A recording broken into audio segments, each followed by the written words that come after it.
Je suis revenue de mon voyage de bénévolat dans les Cévennes un matin pâle, quand la ville n'avait pas encore décidé si elle voulait se réveiller. Ma vieille valise cahotait sur les pavés du passage, et chaque choc semblait me rappeler que j'avais dépassé, depuis longtemps, l'âge de me promener seule. Mais je me sentais légère à l'idée de retrouver mon salon, mon fauteuil élimé, et la radio qui murmure de vieux refrains d'autrefois. À peine le taxi reparti, j'ai vu Madame Colette, ma voisine, balayer son petit jardin. Elle a relevé la tête, les sourcils froncés, comme si j'avais fait quelque chose de répréhensible. J'ai levé la main pour la saluer, mais elle a posé son balai, s'est approchée de la grille et a dit d'une voix sèche: « Madame Marie, vos soirées, c'est infernal. On n'entend plus que cris et verres cassés. Je ne peux plus dormir. Dites à vos gens de se calmer. » Je suis restée figée, la poignée de ma valise serrée si fort que mes doigts en ont blanchi. « Madame Colette, il n'y a personne chez moi. J'étais partie plusieurs jours. Je rentre à l'instant. » Elle m'a lancé un regard voque comme si je la traitais de menteuse. Je ne perds pas la tête, vous savez. J'ai entendu. Tous les soirs. Puis elle a claqué la grille, et le bruit métallique m'a traversé comme un reproche. J'ai traversé la cour en essayant de me raisonner. Elle se trompe peut-être. Elle n'entend pas bien, elle confond les maisons. Pourtant, devant ma porte, quelque chose n'allait pas. La serrure paraissait intacte, mais le loquet intérieur pendait comme si quelqu'un l'avait manipulé sans soin. J'ai eu le cœur qui s'est emballé. Avant de partir pour les Cévennes, j'avais tout vérifié, fermé chaque fenêtre, tiré chaque rideau, et j'avais envoyé un message au groupe familial pour prévenir Antoine et Xavier que leur mère serait absente. J'ai poussé la porte. L'obscurité m'a enveloppée, froide et lourde. Les rideaux étaient toujours tirés. Aucune lumière ne passait. Un mélange d'odeurs m'a frappé à la gorge. Alcool bon marché, fumée rance, un parfum criard que je n'ai jamais porté.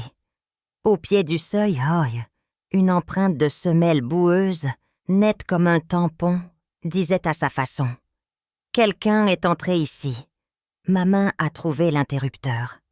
La lumière jaune a dévalé les murs et a révélé un salon méconnaissable. Des verres renversés, l'un marqué d'une bouche rouge que je ne connais pas, un cendrier débordant, les meubles déplacés, le tapis froissé. J'ai posé la valise, les mains tremblantes. Cette pierre où j'ai élevé mes filles était devenue le théâtre d'une agitation étrangère. Je me suis avancée lentement. Un coussin gardait la forme d'un corps qui venait de se lever. Sous le buffet, un éclat de verre reflétait la fenêtre fermée comme un petit soleil froid. Un déclic a claqué depuis la cuisine. Ce fut un bruit minuscule, mais il a fendu le silence. J'ai retenu mon souffle. J'ai écarté la porte d'un geste. La cuisine était vide. Une chaise renversée, des morceaux de verre éparpillés sur le carrelage. La porte du jardin entr'ouverte qui battait doucement sous la brise. Sous le vieux citronnier où, autrefois, Antoine et Xavier jouaient à cache-cache, j'ai trouvé des boulettes de papier aluminium et un sac plastique froissé. Une odeur chimique m'apprisonnait. J'ai pris des photos avec mon téléphone, par réflexe, pour garder des preuves contre je ne sais quoi. De retour au salon, j'ai ouvert grand les fenêtres. Dans la ruelle, 2 voisines chuchotaient. « Encore des cris, tous les soirs, la même chose. » Leurs mots, même murmurés, m'ont piqué comme des aiguilles. Ma maison, si souvent louée pour sa tranquillette, était devenue sujet de commérage. Je me suis assise, écrasée par une honte qui n'était pas la mienne. Antoine vit à Paris, absorbé par ses chantiers d'ingénierie. Xavier, policier à Clermont-Ferrand, enchaîne les services. Je ne reproche rien à mes fils. Ils ont leur vie. Et moi, je m'accroche à un fil ténu. Quelques messages sur notre groupe familial. Une photo partagée de temps en temps. Un frisson m'a traversé en pensant au double des clés. J'en avais confié une à Antoine, une à Xavier et une à Lucie, la femme d'Antoine. La confiance, c'est cela qui fait un foyer, ou qui le défait. J'ai chassé cette pensée d'un geste, comme on éloigne une guêpe. Accuser sans savoir, c'est mal. Pourtant, le parfum inconnu, la trace de rouge sur le verre, la maison ne mentait pas. À midi, en triant le tas de bouteilles vides qui garnissait le sac de tri, j'ai ramassé un briquet en métal gravé, le Feu Follet. C'est un bar bruyant du centre de Lyon. Je l'ai entendu cité par des voisins qui se plaignent de la musique. J'ai photographié le briquet, les bouteilles, l'empreinte boueuse, et j'ai écrit sur le groupe familial. Il s'est passé quelque chose ici pendant mon absence. Est-ce que l'un de vous est venu sans me le dire? La réponse d'Antoine est arrivée presque aussitôt, sèche, pressée. Il n'était pas là, Lucie travaillait, il me rappellerait. Rien qui explique la soirée, que ma voisine disait avoir subi, ni le désordre dans ma cuisine. La sonnette a vibré. C'était Madame Colette, un arrosoir à la main, l'air moins vindicatif que le matin, mais toujours avide de vérité. J'ai vu une camionnette grise devant chez vous en pleine nuit, des jeunes tatoués qui portaient des cartons. Si vous doutez, demandez à Monsieur Michel, à l'épicerie du coin. À l'épicerie, Michel m'a confirmé le même tableau. Plaques illisibles, carton lourd, activité à des heures où la ville dort. J'ai remercié d'une voix étranglée, et je suis rentrée avec, au cœur, une pierre que je n'arrivais pas à poser. Je ne pouvais pas attendre une autre explication. Le soir, j'ai téléphoné à mon amie Thérèse. « Je suis encore sur la route. Je crois que je vais dormir chez toi. D'accord ?» Sa chaleur m'a serré le cœur. « Bien sûr, viens. » J'ai raccroché, coupable de mentir, mais décidée à voir clair. Je devais faire croire que je n'étais pas revenue, pour mieux surprendre ceux qui profanaient ma maison. À la nuit tombée, j'ai mis un châle sombre, un chapeau, j'ai contourné les façades jusqu'à l'ombre du platane. À 100 de mètres, on entendait déjà un grave bourdonnement de basses, des rires secs, des voix qui se coupaient. J'ai collé mon dos à l'écorce rugueuse.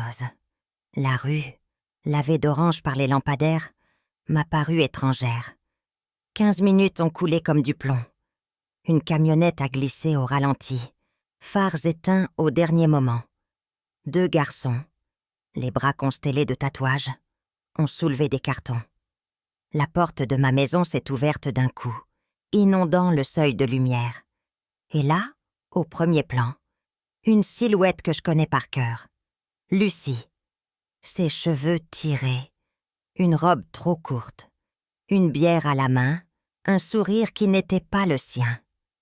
Elle a accroché le bras d'un grand barbu et a lancé « Dépêchez-vous, les clients vont arriver ».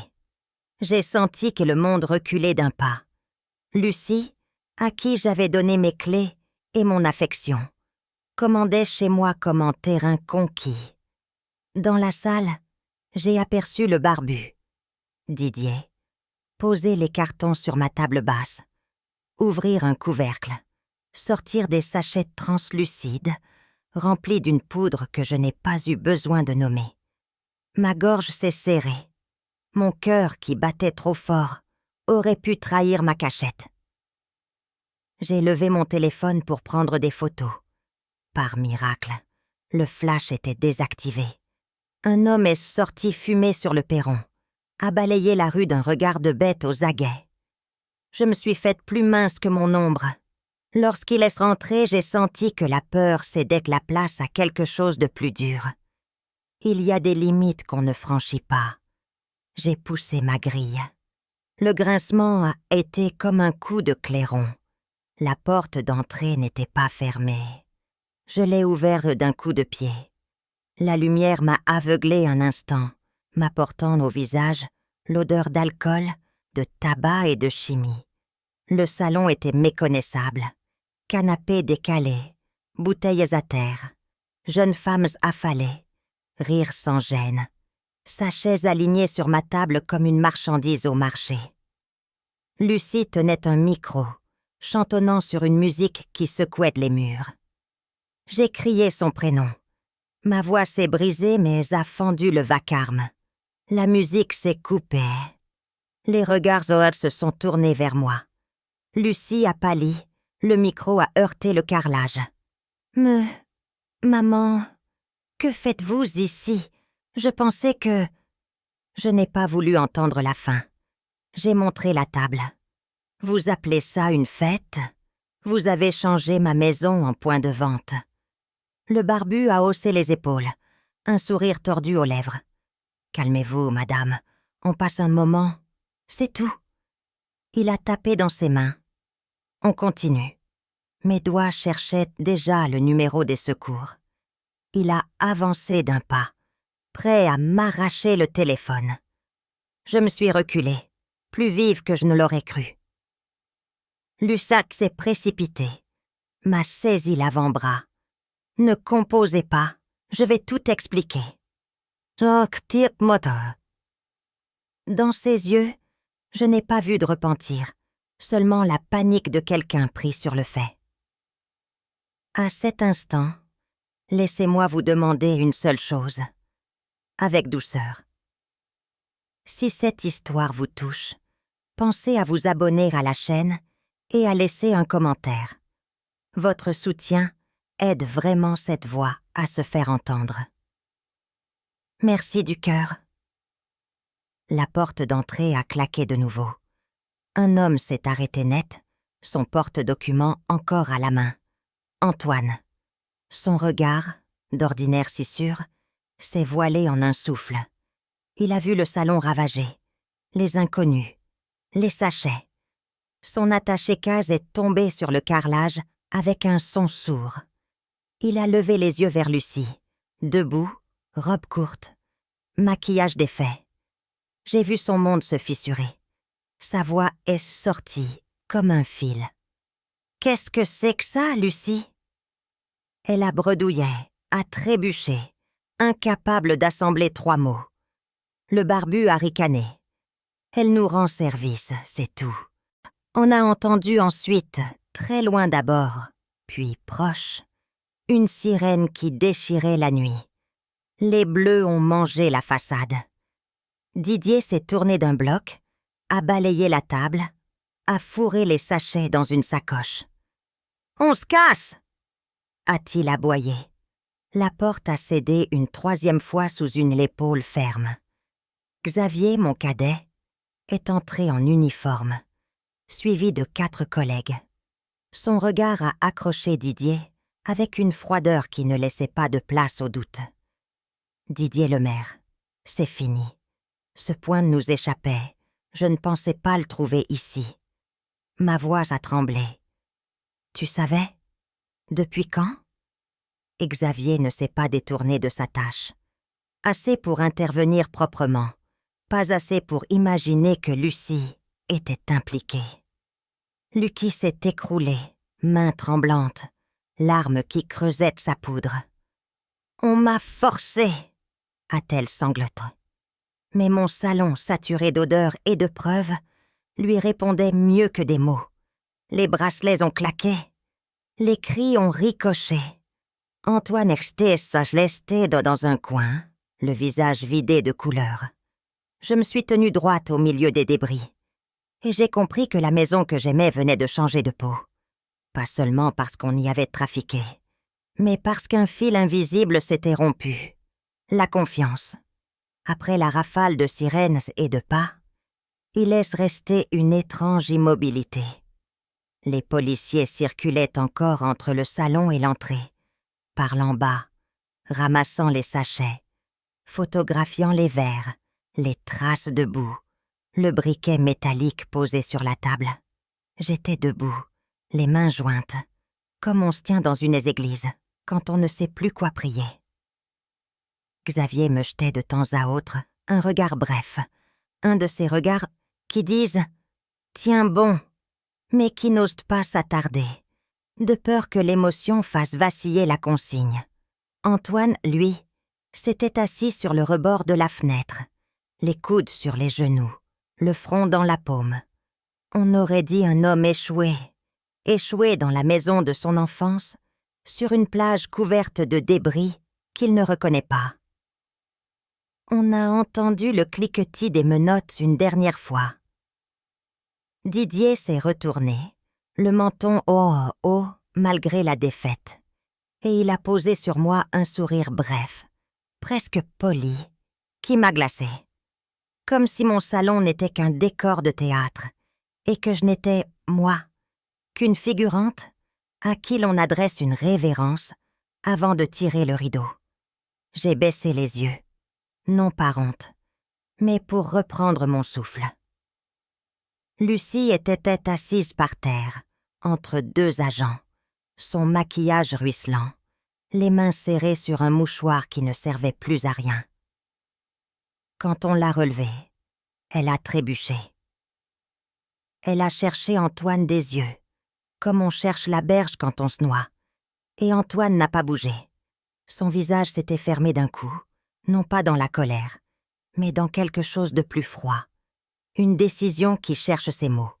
« Madame, on a besoin de votre déposition », a dit une jeune policière en me conduisant vers la table du séjour. Sa voix était douce, professionnelle. Elle m'a tendu un gobelet d'eau. J'ai raconté sans m'interrompre, d'une voix qui me surprenait par sa netteté. Le retour des Cévennes, Madame Colette à la grille, l'odeur, l'empreinte, la cuisine, la porte du jardin, les boulettes de papier alu, le sac plastique, le briquet du feu follet, l'ombre du platane, la camionnette, Lucie au seuil, les cartons, Didier, les sachets, ma peur qui s'était changée en colère. Par moments, la policière levait les yeux et hochait la tête. Je sentais, à son rythme de stylo, qu'elle écrivait aussi autre chose que mes mots. Elle en écrivait le poids des années, la vie soignée d'une femme qui avait fait de l'ordre une façon de rester debout, et l'irruption soudaine d'un monde qui ne respecte rien. Xavier a signé, a coordonné le départ des fourgons, a murmuré 3 consignes, puis la maison s'est vidée d'un coup. On aurait cru qu'une marée s'était retirée, laissant sur mon carrelage des lignes d'écume faites de cendres et de morceaux de verre. Antoine s'est levé sans se hâter. Il m'a embrassé sur le front. Son geste était précis, presque cérémonieux. « Je passe au commissariat, maman. Je dois comprendre. » Il a regardé par la fenêtre. « Je reviendrai. » J'ai voulu lui dire d'attendre demain, de dormir d'abord, de se laisser rattraper par la nuit pour que les phrases du jour perdent un peu de leur venin. Je n'ai rien dit. On n'arrête pas une douleur avec des mots.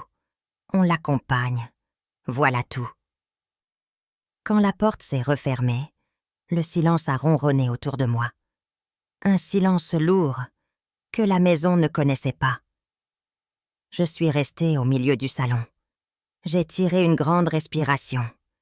J'ai fait ce que je sais faire. J'ai ramassé. Les bouteilles, d'abord. L'odeur de sucre rance. L'alcool collant sur les doigts. Les verres ensuite, en choisissant ceux qui n'étaient pas ébréchés. Les cendres que j'ai balayées avec lenteur pour retenir mon tremblement. Je ne nettoyais pas seulement une pièce. Je me rappelais, geste après geste, que cet endroit m'appartenait encore. qu'un sol qu'on récure, une table qu'on dégraisse, un tapis qu'on redresse, redeviennent des alliés. Cela paraît enfantin. Ce soir-là, c'était ma seule arme. Le téléphone a vibré sur le buffet. Un message de Xavier. « Nous auditionnons Lucie. Rentre te reposer. Je passerai tôt. » J'ai répondu « D'accord », sans conviction. Je ne pouvais pas dormir dans une chambre où flottait encore un parfum qui n'était pas le mien. Je me suis préparé une tisane. Je me suis assise et j'ai ouvert le vieux album posé sous la télévision. Antoine avec un cerf-volant rouge, Xavier qui lui court derrière, mon mari qui rit, une tache de soleil sur sa manche. Je n'ai pas pleuré. Les larmes sont venues plus tard, sans bruit, quand je me suis levée pour fermer la fenêtre et que la poignée, grasse de sueur, m'a échappé des doigts.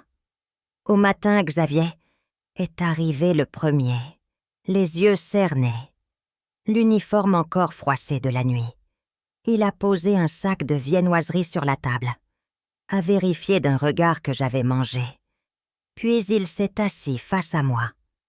Il n'a pas pris de notes. « Maman, Lucie a parlé. » Oh. Sa voix était droite. Elle dit qu'elle a commencé à jouer en ligne, qu'elle a perdu, que Didier l'a repéré, qu'il a fait pression. Elle dit qu'elle a voulu prêter la maison 2 fois pour rembourser et que ça lui a échappé. Elle dit qu'elle avait peur pour toi, pour Antoine, pour moi. Il s'est tu. Et toi, qu'est-ce que tu penses? Il a soutenu mon regard. Je pense qu'elle connaissait la nature de la marchandise. Je pense qu'elle a franchi une ligne en y revenant. Je pense qu'elle a eu peur trop tard. J'ai hoché la tête. La peur tardive, on la rencontre souvent, n'est-ce pas? Il n'a pas répondu. Il a posé sa main sur la mienne, un instant, puis l'a retirée comme on retire son gant devant la porte d'une chambre de malade.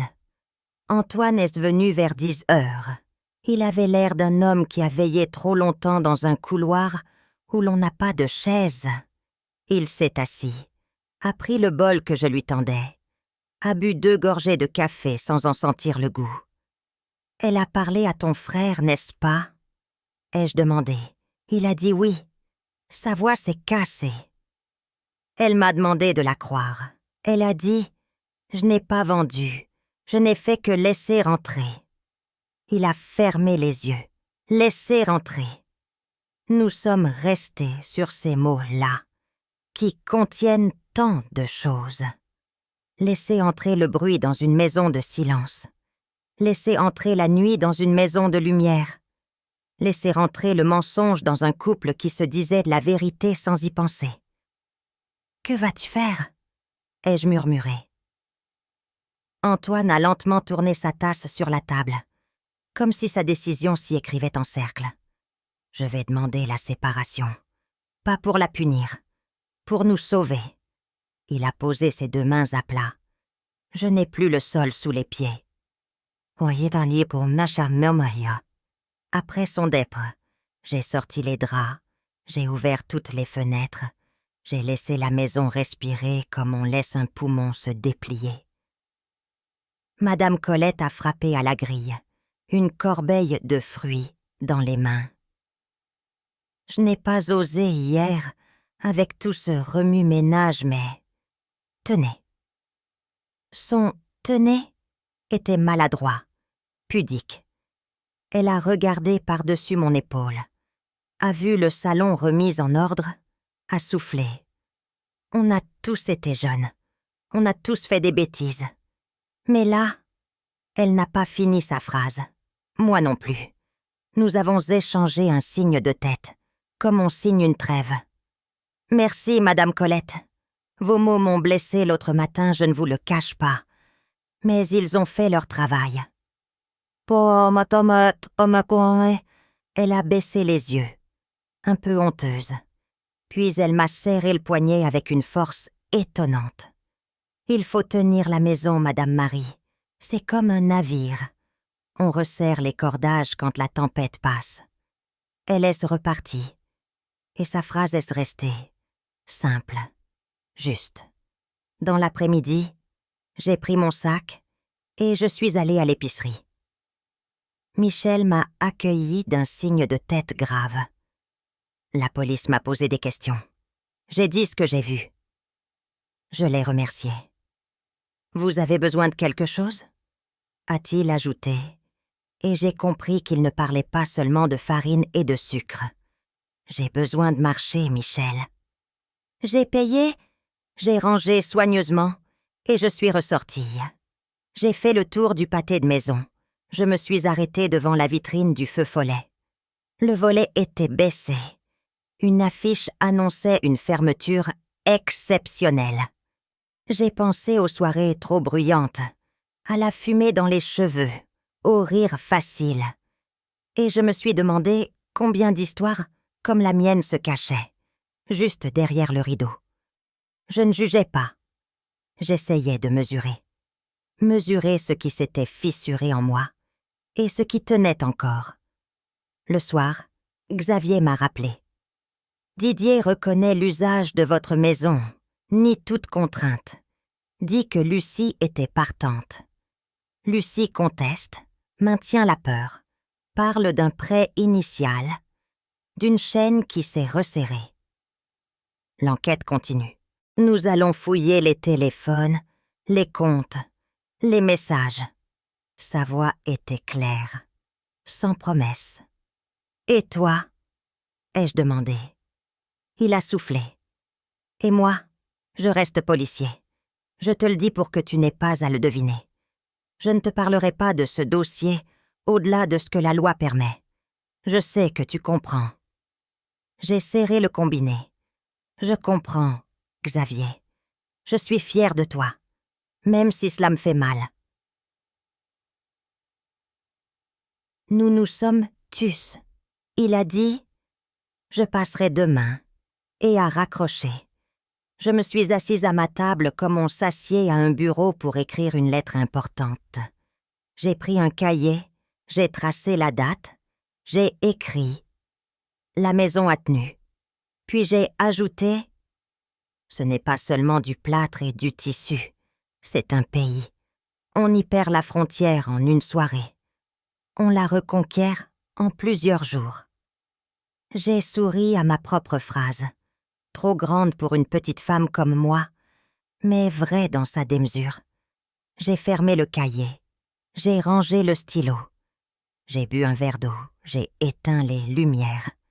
J'ai laissé la fenêtre de la cuisine ouverte pour que la nuit entre et lave ce qui pouvait l'être. Je ne me faisais pas d'illusions. Les jours suivants ne seraient pas simples. Il y aurait des papiers, des allers-retours, des mots lourds devant des bureaux où l'on tamponne la douleur comme on tamponne un formulaire.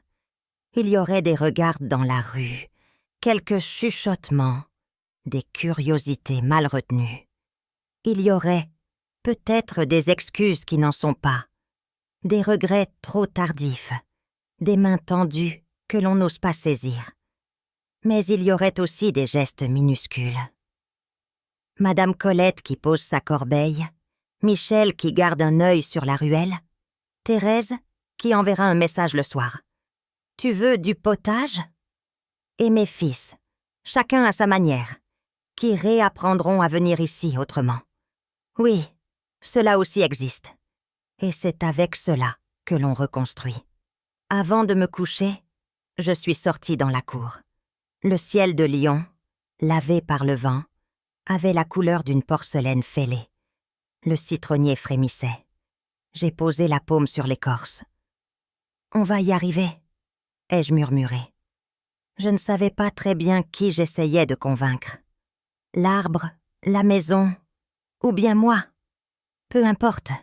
Parfois, il faut dire les phrases à haute voix pour qu'elles s'installent dans l'air. J'ai refermé la porte avec un soin nouveau. J'ai glissé le verrou. J'ai éteint. Le noir n'était plus un ennemi. Il me rendait le silence. Le lendemain, Xavier devait revenir avec des nouvelles. Antoine avait rendez-vous avec un avocat. Et moi, je devais aller jusqu'au commissariat pour signer un complément de déposition. J'ai senti la fatigue, mais elle avait changé de visage. Ce n'était plus la torpeur sale de la veille. C'était l'endurance d'une marche. Une marche longue, mais droite. Et, au bout, j'espérais une clarté assez large pour contenir nos 3 ombres sans que l'une écrase les autres. Le 3e jour, à l'aube, je me suis réveillée avant même que le premier tramway ne grince sur les rails de la rue voisine. J'avais dormi par bribes, le cœur encore secoué par des images trop vives. La robe trop courte de Lucie, les cartons lourds déposés sur ma table, les sachets blancs qui brillaient sous la lampe du salon. J'ai ouvert les volets. L'air de Lyon avait une odeur claire, presque lavée par la pluie nocturne. Pourtant, en moi, rien n'était encore lavé. J'ai préparé un café, noir, amer, puis j'ai étendu les draps frais, comme on tend une voile pour affronter la traversée. Vers 8 heures, on a frappé à la porte. C'était Xavier, en civil cette fois, le visage tiré, une chemise encore froissée. Il s'est assis, a pris le café sans demander, a bu d'un trait, puis il a parlé d'une voix posée, mais grave. « Maman, l'audition de Lucie. » Ouais, se poursuit. Elle maintient son histoire. Qu'elle a eu peur. Qu'elle n'avait pas le choix. Qu'elle a seulement ouvert les portes. Mais les preuves disent autre chose. Ses messages sur son téléphone montrent des échanges réguliers avec Didier. Pas seulement une fois ou 2. Il y a même des photos d'elle à ce bar, le feu follet, en train de rire avec les mêmes hommes que nous avons arrêtés. Elle savait. Ces mots ont pesé dans la pièce comme des pierres. J'ai posé ma main sur la table, à plat, pour sentir le bois, pour me rappeler que j'étais encore là, vivante, dans ma maison. « Et Antoine ?» ai-je demandé d'une voix sourde. Xavier a baissé les yeux. Il était au commissariat hier. Il a vu certaines pièces du dossier. Je crois qu'il a compris. Mais il ne parle pas beaucoup. Un silence épais a rempli la cuisine. Seul le tic-tac de l'horloge comptait les secondes. Puis Xavier a levé les yeux vers moi. « Maman, tu dois être prête. Ça ne va pas s'arrêter avec son arrestation. Il y aura un procès, peut-être des articles, des rumeurs dans le quartier. Mais toi, tu n'as rien fait. Tu dois te tenir droite. » J'ai acquiescé. Oui, je n'avais rien fait, sinon ouvrir mon cœur à une belle fille que je croyais mienne. Pourtant, la honte s'infiltrait en moi comme une humidité froide. Les voisins chuchoteraient, et j'avais peur d'entendre leur voix à travers les murs. En fin de matinée, Antoine est arrivé. Son pas résonnait dans la cour comme un écho du passé, quand il rentrait avec son cartable d'étudiant. Mais son visage n'était plus celui d'un jeune homme. Il portait le poids des décisions irréversibles. Il a embrassé ma joue sans un mot, puis il s'est assis. J'ai vu qu'il avait maigri, ses yeux cernés, sa bouche dure. J'ai posé doucement ma main sur la sienne. « Tu veux en parler ?» Il a hoché la tête. Je l'ai regardée dans la salle d'audition. Elle pleurait. Elle disait qu'elle voulait me protéger. Mais comment protéger en détruisant? Elle a laissé entrer le poison dans notre maison, maman. Dans Théa, maison. Elle a piétiné la confiance. Je ne peux pas continuer. Sa voix s'est brisée sur le dernier mot. J'ai serré sa main, mais je savais que rien ne pourrait apaiser la plaie.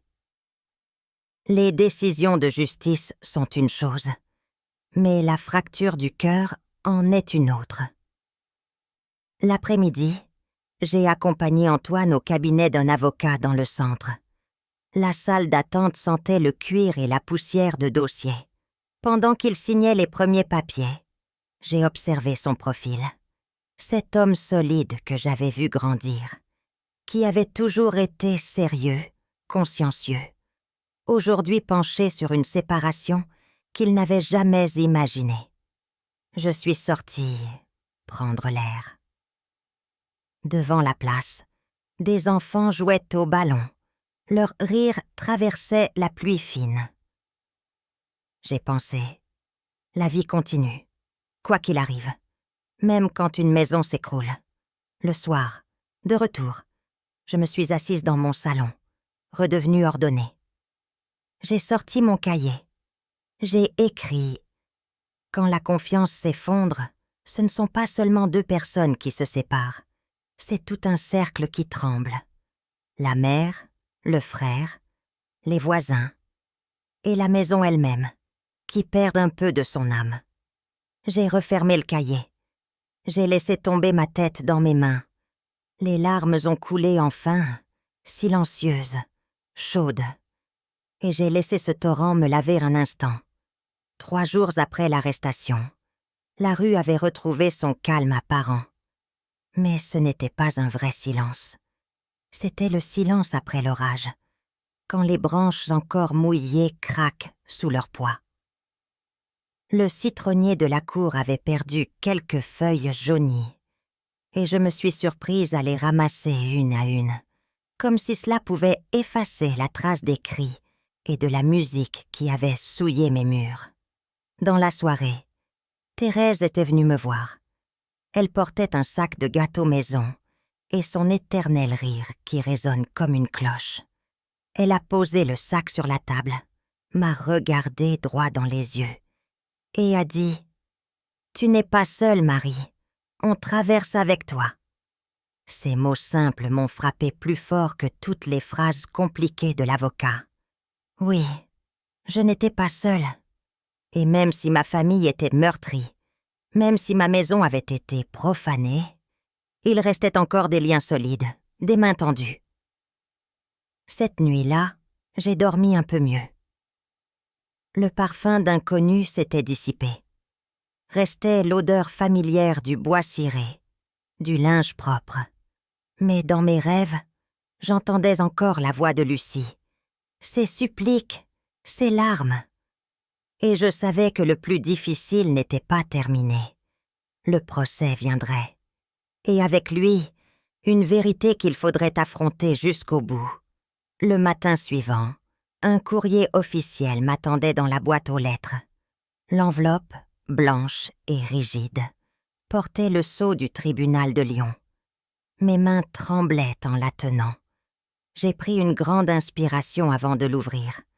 À l'intérieur, quelques pages sèches annonçaient que Lucie serait convoquée dans 2 mois devant la cour, avec Didier et ses complices. Le procès allait être public. Rien ne resterait secret. Mon cœur s'est serré. Les journaux en parleraient, peut-être même les chaînes locales. Mon nom serait lié, malgré moi, à cette histoire. Et ma maison, mon refuge, serait cité comme lieu des faits. Je me suis assise dans la cuisine, le papier encore ouvert devant moi. Le carrelage semblait plus froid que d'habitude. Je me suis revue, des années plus tôt, fêtant l'anniversaire de Xavier, avec un gâteau aux fraises, les voisins rassemblés, les bougies allumées.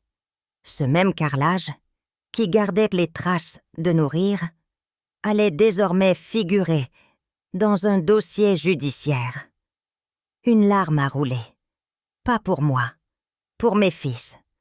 Eux, qui n'avaient rien fait, allaient porter cette ombre malgré eux. Dans l'après-midi, Antoine est revenu, le visage encore plus fermé qu'avant. Il avait passé la matinée avec son avocat. Le divorce sera déposé officiellement la semaine prochaine, a-t-il dit d'une voix sèche.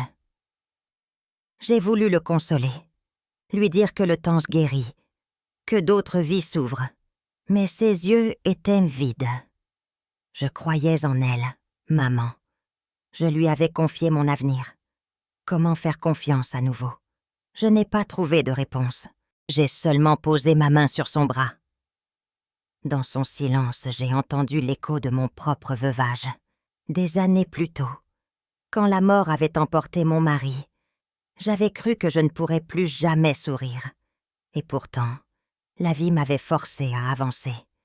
Peut-être qu'un jour, Antoine retrouverait un peu de paix, lui aussi. Plus tard, Xavier est arrivé, toujours en uniforme. Il avait cet air d'homme solide, mais ses yeux trahissaient une fatigue profonde. On prépare l'instruction. Les preuves sont lourdes. Didier nie la violence, prétend que tout le monde participait volontairement. Lucie, elle, maintient qu'elle a été menacée. Il a soupiré. Maman, tu devras sans doute témoigner, raconter ce que tu as vu, ce que tu as senti. Mon cœur a bondi. Témoigner. Devant des juges, des avocats, des inconnus. Raconter comment ma belle-fille avait transformé mon salon en marché de nuit. J'ai baissé la tête. Je le ferai, parce que c'est la vérité. Le soir, j'ai osé sortir faire quelques courses. Dans la rue, les regards se posaient sur moi. Certains se détournaient vite, d'autres restaient un peu trop longtemps. À la boulangerie, une cliente chuchotait à l'oreille de sa voisine. Je n'ai pas eu besoin d'entendre les mots. Je savais qu'il parlait de l'affaire. Mon pain à la main, je suis rentrée plus vite que d'habitude. Derrière ma porte, j'ai poussé un long soupir. Je me suis dit que j'allais devoir réapprendre à marcher dans mon propre quartier, la tête haute, malgré les murmures. La semaine suivante, Thérèse est venue avec une tarte aux pommes.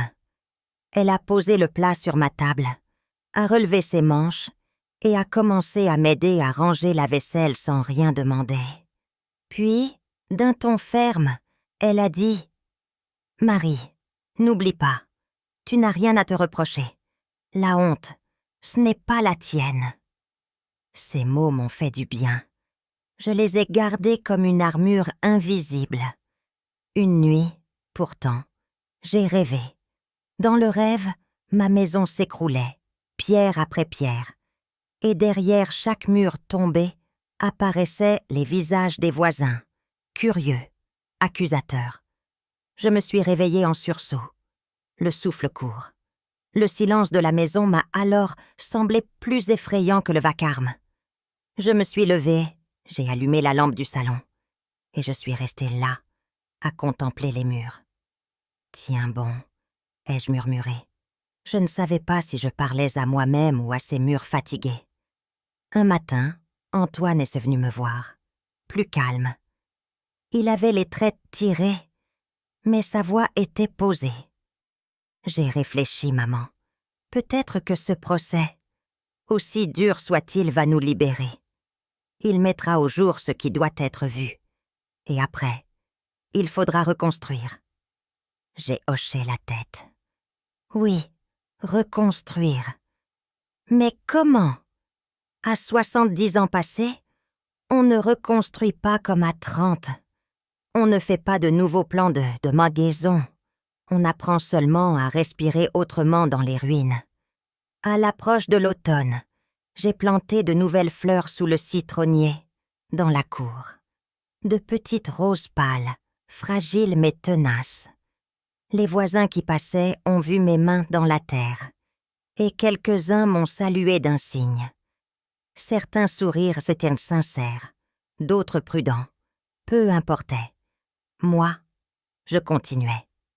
Chaque coup de pelle, chaque goutte d'eau versée sur les bourgeons était une manière de dire « Ma maison n'est pas finie, moi non plus ». Le procès approchait. La convocation officielle de témoins était arrivée. Je savais que bientôt, je devrais m'asseoir dans cette salle froide, lever la main et dire la vérité. Mon cœur avait peur, mais ma voix, je le sentais, serait ferme, parce qu'au-delà de tout, une certitude s'était gravée en moi. On peut perdre confiance, On peut perdre des illusions, mais on ne doit jamais perdre sa voix. Les jours passaient, et chaque matin je découvrais une nouvelle ride d'inquiétude sur mon visage quand je me regardais dans le miroir de la salle de bain. Le procès approchait, et avec lui une tension sourde, comme une corde trop tendue, qui menace de céder d'un instant à l'autre. Dans la maison, tout semblait revenu à l'ordre. Les tapis à leur place, les meubles redressés, les vitres lavées. Mais ce n'était qu'une façade. Chaque fois que je m'asseyais dans mon fauteuil, j'entendais encore les échos de la musique, les rires gras, le bruit des bouteilles qui s'entrechoquent. Ces murs ne mentaient pas. Ils gardaient tout. Un après-midi, Xavier est venu avec des papiers officiels. Il s'est assis en face de moi, ses yeux clairs fixés sur mes mains posées sur la table. « Maman, tu vas devoir témoigner », a-t-il répété doucement. « Ce ne sera pas facile, mais tu dois rester simple. Raconte ce que tu as vu, ce que tu as senti. Ne dramatise pas, mais ne minimise pas non plus. Les juges doivent comprendre que ce n'était pas qu'une petite fête de jeunes. » Sa voix était ferme.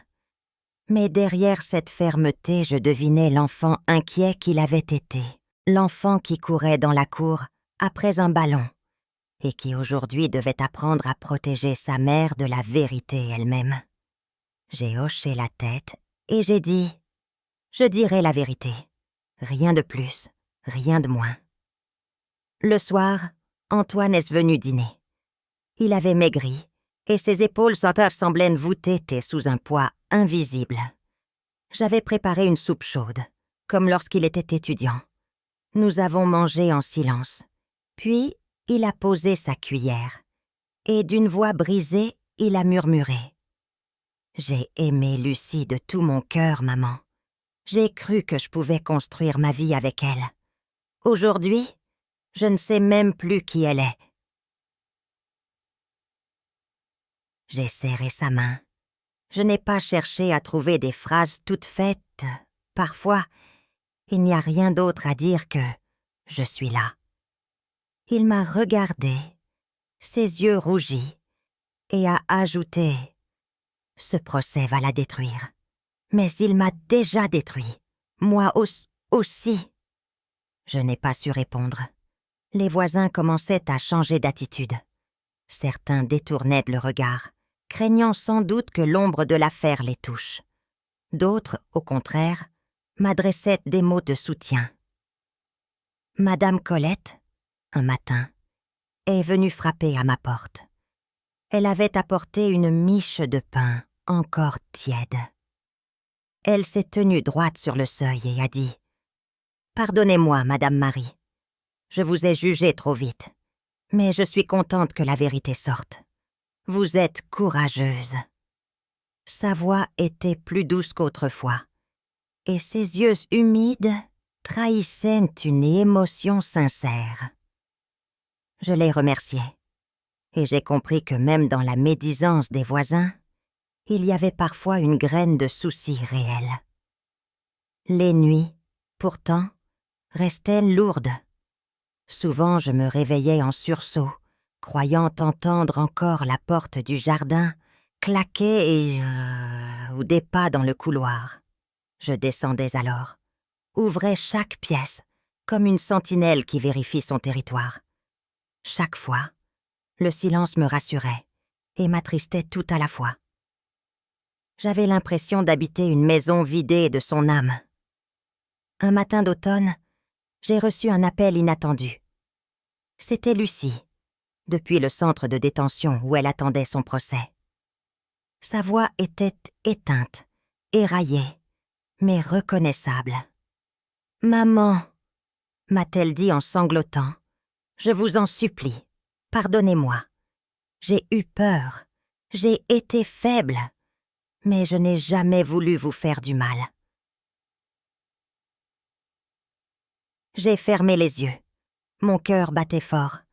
Elle utilisait encore ce mot. « Maman », comme si rien n'avait changé. Mais tout avait changé. « Lucie !» ai-je répondu calmement. « Je ne peux pas te pardonner aujourd'hui. Peut-être un jour, mais pas maintenant. Le mal est trop profond. Tu as trahi Nina à la maison. Tu as trahi Antoine. » Mais oh non, maman, elle a sanglote plus fort. Et l'agent qui encadrait l'appel a coupé la communication. J'ai reposé le combiné en tremblant. Une part de moi aurait voulu la consoler. L'autre part refusait de céder. Les jours suivants, la préparation du procès s'est intensifiée.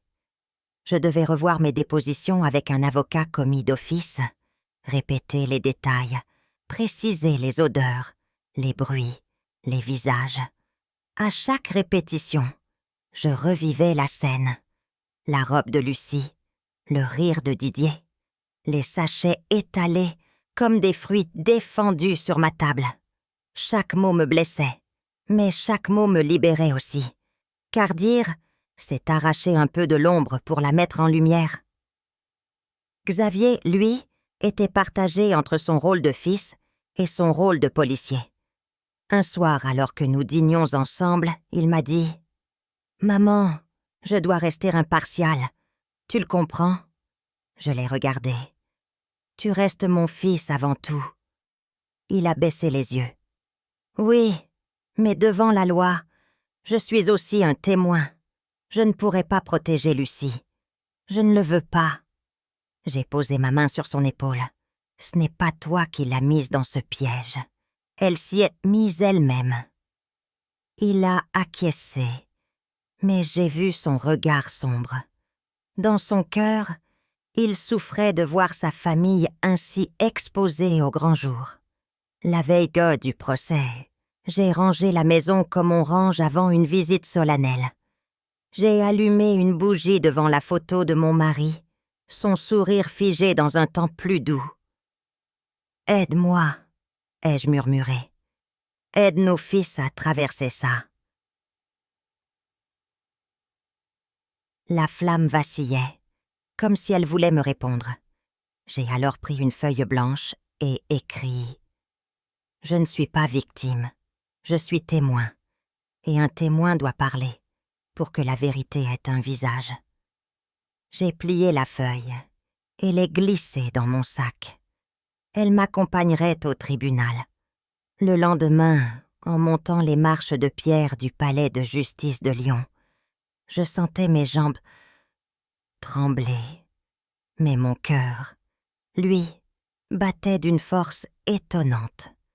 Les portes massives se sont ouvertes devant moi, et j'ai compris que ce que j'allais dire ne serait pas seulement pour moi, mais pour toutes les mères qui ont vu leur foyer profané et qui n'ont pas trouvé les mots. Moi, je les avais trouvés, et j'étais prête à les prononcer. Le matin du procès, la brume s'était posée sur Lyon comme un voile gris. Les façades du palais de justice paraissaient encore plus massives, plus sévères, sous ce manteau d'humidité. J'avais revêtu mon manteau noir, celui que je portais pour les cérémonies importantes, et un foulard sombre que j'avais noué avec soin. Dans mon sac, je gardais la feuille que j'avais écrite la veille, comme une talisman fragile. Antoine marchait à mes côtés, le visage fermé, les yeux fixés sur le sol. Xavier, lui, était déjà à l'intérieur, dans son rôle de policier et de témoin. Moi, j'avançais comme on monte à l'échafaud, mais avec une détermination froide. Je n'étais pas venue pour fuir, j'étais venue pour dire. À l'entrée, le greffier nous a orientés vers la salle d'audience. Les bancs étaient déjà remplis. Journalistes avec leurs carnets, voisins curieux qui avaient fait le déplacement, silhouettes inconnues, avides de scandale. Les chuchotements flottaient comme des mouches autour d'une lampe. J'ai baissé la tête, mais je sentais les regards qui me suivaient, qui me jaugeaient, comme si j'étais moi aussi sur le banc des accusés. J'ai trouvé une place près de Thérèse, fidèle, qui avait tenu à m'accompagner. Elle a serré ma main avec force, et dans son silence, j'ai trouvé un peu de courage. Quand Lucie est entrée, escortée par 2 agents, un murmure a parcouru la salle. Elle n'était plus la jeune femme, maquillée, et sûre d'elle que j'avais vue dans mon salon. Elle portait un tailleur sombre, trop large pour ses épaules amaigries. Son visage était blême, ses cheveux attachés en arrière, ses yeux fuyants. Elle s'est assise sur le banc des accusés, à côté de Didier et de 2 autres hommes tatoués. Lui, au contraire, semblait sûr de lui, presque arrogant. Il balayait la salle d'un regard de défi, un sourire narquois aux lèvres, comme s'il se réjouissait d'être au centre de toutes les attentions. Le président du tribunal a ouvert la séance d'une voix ferme. Les chefs d'accusation ont été énumérés. Usage d'un domicile privé pour trafic de stupéfiants, association de malfaiteurs, mise en danger de la vie d'autrui. Chaque mot résonnait dans ma poitrine comme un coup de marteau. Puis, les auditions ont commencé. Didier a parlé le premier, sa voix grave emplissant la salle. Je n'ai jamais forcé personne, Monsieur le Président. Chacun savait ce qu'il faisait. On organisait des soirées, oui, mais c'était consenti. Son ton était assuré, presque insolent. Les juges l'ont écouté, impassible. Quand on lui a demandé pourquoi ces soirées avaient lieu dans une maison qui n'était pas la sienne, il a haussé les épaules. C'était pratique. La dame avait laissé ses clés. J'ai senti une colère sourde m'envahir. Non, je n'avais rien laissé. C'était ma confiance qu'on avait volée. Puis ce fut au tour de Lucie. Elle s'est levée, ses mains tremblaient. Sa voix était à peine audible. J'ai été prise dans un piège, Monsieur le Président. J'ai perdu de l'argent au jeu. Didier m'a menacée. Il m'a dit que si je ne collaborais pas, il s'en prendrait à ma famille. Alors j'ai cédé. Je n'ai jamais voulu faire de mal à ma belle-mère. Je n'ai jamais voulu détruire mon mariage. Ces mots étaient noyés de larmes. J'ai cherché le regard d'Antoine, assis non loin de moi. Son visage restait de pierre. Ni colère, ni compassion.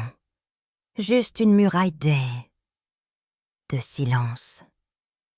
Quand mon nom a été appelé, j'ai senti mes jambes trembler. Je me suis levée, j'ai marché jusqu'à la barre et j'ai prêté serment d'une voix étonnamment claire. Le président m'a demandé de raconter ce que j'avais vu. Alors j'ai parlé. J'ai décrit mon retour, les reproches de Madame Colette, l'empreinte boueuse, l'odeur insoutenable dans le salon, les verres renversés, les sachets sur ma table, le rire de Didier, la présence de Lucie. Je n'ai pas ajouté de détails inutiles, je n'ai pas enjolivé. J'ai simplement dit ce que j'avais vu et ressenti. Quand ma voix s'ébrigea, j'ai sorti la feuille pliée de mon sac. Je l'ai ouverte et j'ai lu un « Je ne suis pas victime, je suis témoin ». Et un témoin doit parler pour que la vérité ait un visage. La salle est restée silencieuse un long moment. Même les journalistes semblaient avoir retenu leur souffle. Le procureur a pris la parole ensuite. Il a insisté sur la gravité des faits, sur l'utilisation d'une maison familiale comme repère de trafiquants, sur la trahison de la confiance donnée. Ses mots coupaient comme des lames. Lucie pleurait, ses mains serrées contre son visage. Didier, lui, affichait toujours son sourire insolent. Le contraste me donnait la nausée. Puis ce fut au tour de la défense. L'avocat de Lucie a plaidé la faiblesse, la peur, la manipulation. Ma cliente est une femme fragile, Monsieur le Président. Elle a été exploitée par des hommes sans scrupules. Elle mérite la clémence. J'ai fermé les yeux. Fragile?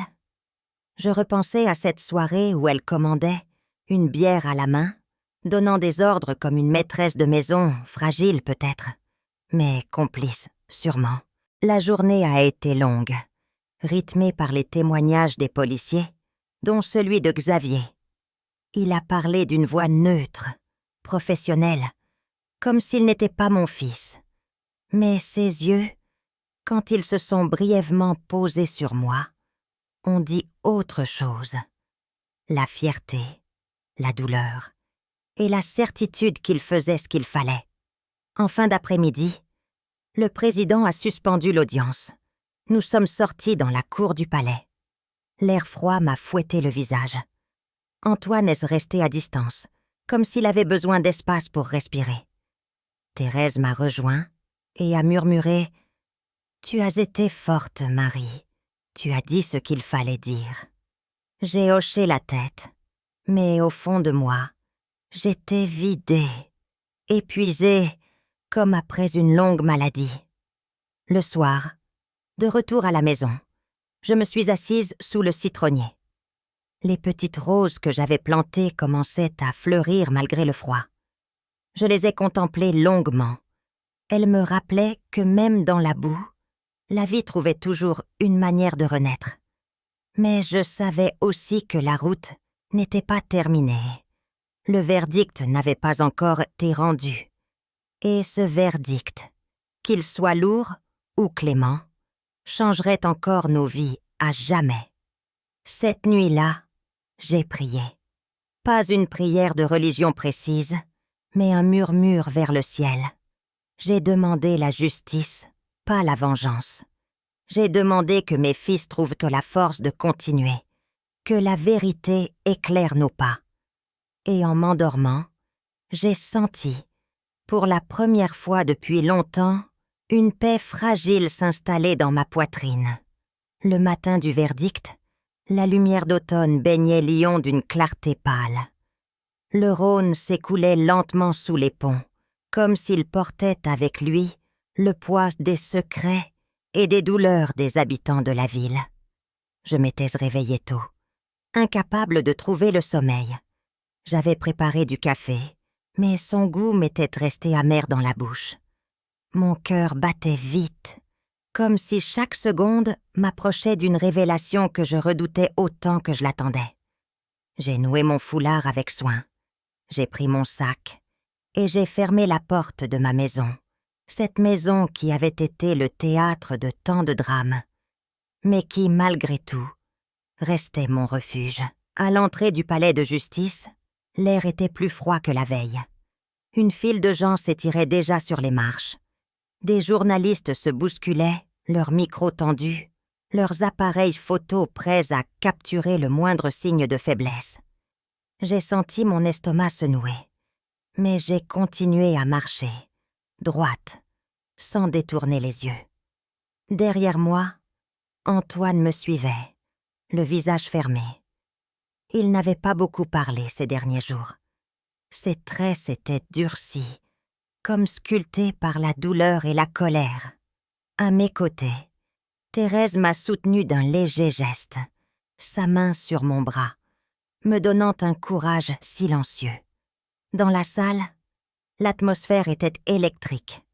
On aurait dit que l'air vibrait de tension. Les accusés ont été introduits, encadrés par les gendarmes. Lucie avançait à pas lents, ses poignets entravés par les menottes. Son visage était livide, ses yeux gonflés par les larmes.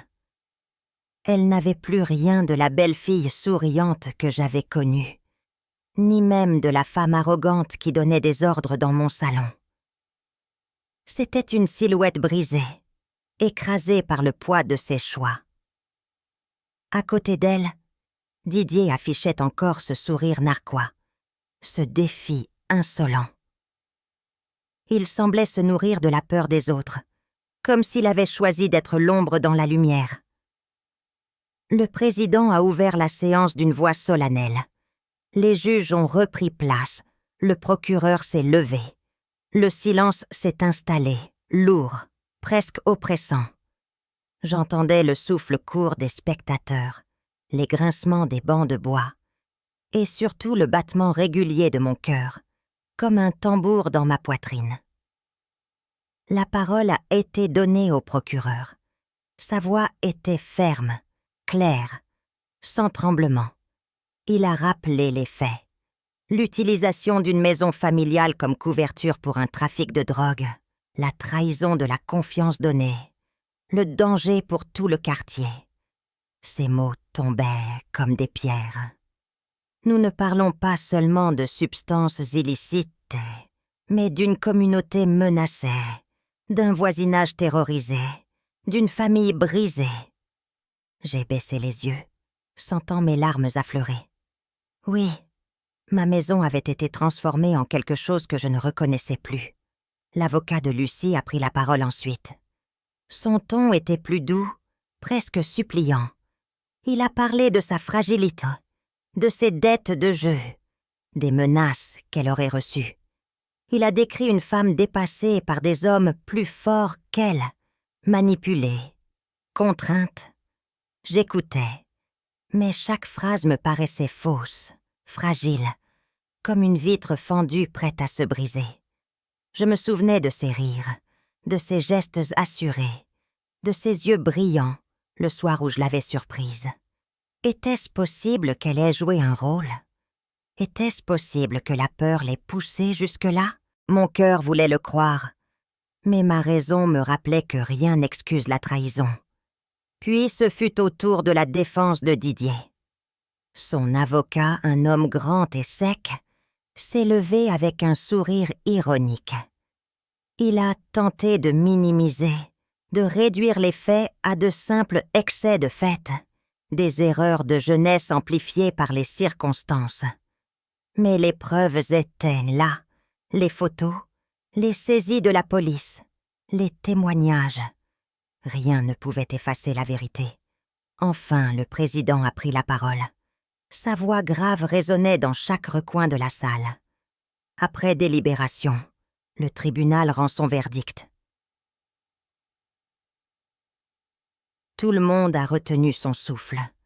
Je sentais mes doigts trembler contre mon sac. J'ai serré le tissu de mon foulard comme si c'était que la seule chose qui pouvait me retenir debout.